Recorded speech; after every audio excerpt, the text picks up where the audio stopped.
local reaction to the decision of a federal judge. He blocked a Biden administration immigration policy. That policy limits asylum to migrants who appear at the U.S. southern border.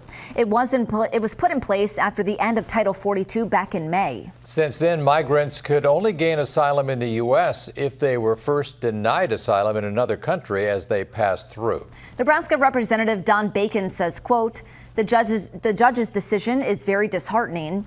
One of the largest tools in our toolkit to reduce the border disaster is to have a policy that directs asylum seekers to work through their local U.S. embassies and consulates.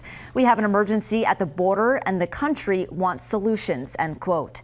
The judge allowed for a 2-week stay on the ruling, allowing time for the administration to appeal. 6 News reached out to the Immigrant Law Center and Refugee Empowerment Center in Omaha.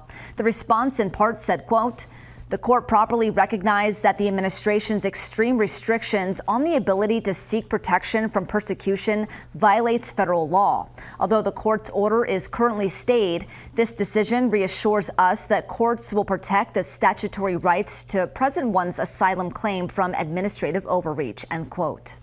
A recent study by the American Immigration Council shows immigrants make up 7.5% of the Nebraska population, nearly 140,000 people. They pay more than $880 million in state and federal taxes and have a spending power of $3 billion across the state.